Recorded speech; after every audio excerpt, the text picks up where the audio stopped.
Bismillahirrahmanirrahim. Rabbi shrah li sadri wa yassir li amri wahlul 'uqdatam min lisani yafqahu qawli. Assalamualaikum warahmatullahi wabarakatuh. Perkenalkan, nama saya Abdurrahman Mubarak. Saya mahasiswa IALM Prodi Ilmu Tasawuf semester 5. Di sini saya akan menjelaskan tentang buku Tabarruk Miftahus Sudur yang disusun atau yang dibuat oleh Bapak Rojaya MAG, Ketua Divisi Kajian Literasi Tasawuf dengan Dewan Pimpinan Pusat TGN Pondok Pesantren Suryalaya, dan Wakil Dekan 1 Bidang Akademik Fakultas Dakwah IAILM Suryalaya Tasikmalaya. Di sini saya udah ringkas dari buku yang saya bahas. Maka oleh karena itu akan saya mulai dari pertama, arti dari kitab Miftahus Sudur. Miftahus Sudur artinya miftah, dari kata fatah artinya membuka. Yaitu sesungguhnya kalimat la ilaha illallah mempunyai 2 rukun, diantaranya peniadaan dan penetapan. Peniadaan yaitu dimulai dari kata la ilaha, yang artinya tiada Tuhan selain. Itu adalah kalimat atau syarat peniadaan. Serta penetapannya dari mana? Illa Allah, selain Allah. Maka Allah tersebut itu adalah syarat penetapan dari kalimat la ilaha illallah. Kalau diartikan secara gamblang, tidak ada Tuhan yang wajib kita patuhi, yang wajib kita sembah kecuali Allah Subhanahu wa ta'ala.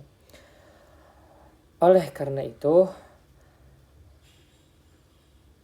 pada zaman Rasulullah SAW, ketika suatu saat muazin sedang azan dan berkata kalimat la ilaha illallah, maka Rasulullah SAW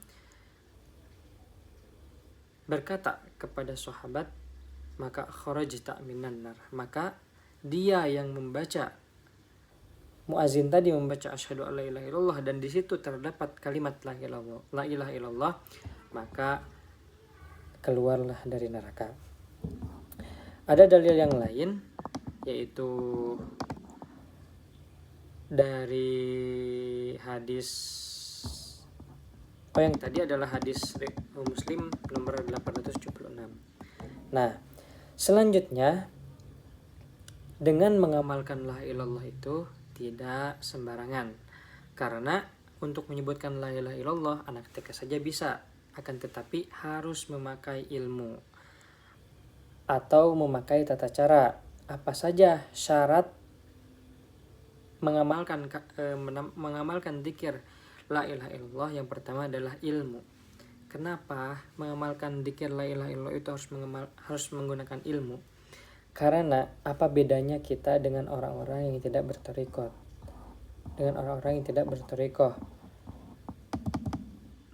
Jadi kenapa harus memakai ilmu?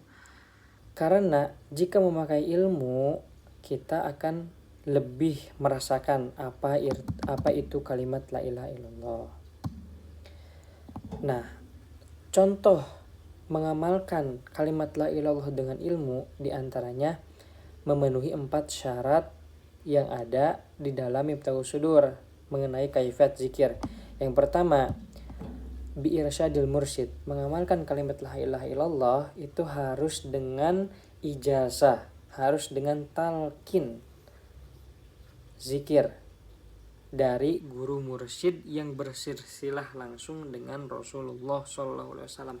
Pantas saja kita selama ini sebelum ditalkin atau sebelum mendapat ijazah dari guru kita tidak merasakan apa-apa perubahan berzikir la ilaha illallah. Karena kenapa? Karena belum mendapat ijazah atau mendapat irsyad, mendapat talqin dari guru kita.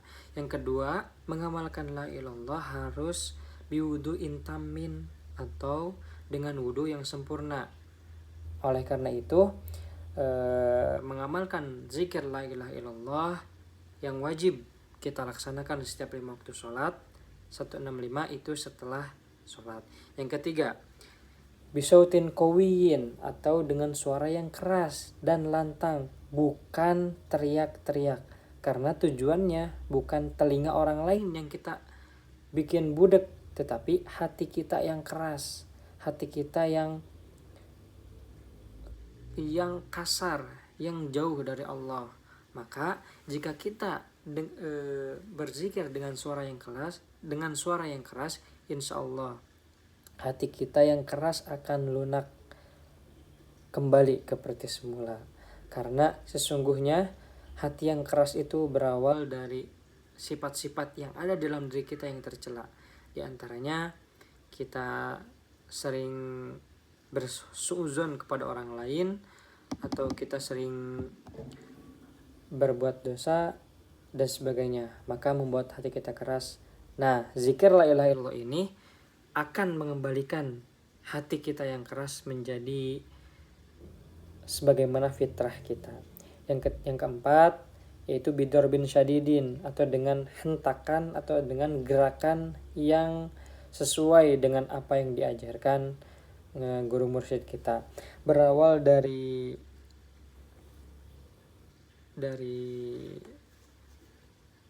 dalam perut, dari pangkal hati, naik ke atas ke ubun-ubun.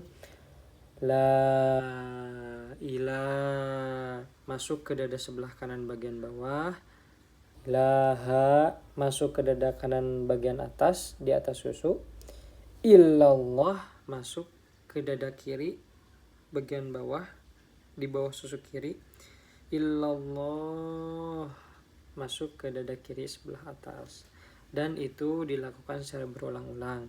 Maka apa saja yang telah diajarkan oleh guru mursyid kita amalkan sesuai ketentuan apa yang telah diirsyadkan oleh mursyid kita. Dan semoga apa yang kita amalkan itu bisa istiqomah, bisa bermanfaat untuk diri kita dan kedepannya. Nah, mungkin semua apa saja yang menghambat, yang menjadikan diri kita kotor, dengan mengamalkan amalan-amalan thariqah ini bisa membuat diri kita bersih lagi. Dan semoga kita istiqomah mengamalkannya dan menjadi hati kita bersih. Dan itu disebutkan, yang disebut oleh tazkiyatun nafas. Mungkin cukup sekian yang bisa saya sampaikan, yaitu membahas dari buku Tabarruk Sudur, yaitu Nafi Isbat. Semoga bermanfaat dan bisa menjadikan motivasi kita untuk kedepannya. Mungkin terima kasih. Cukup sekian dari saya. Wassalamualaikum warahmatullahi wabarakatuh.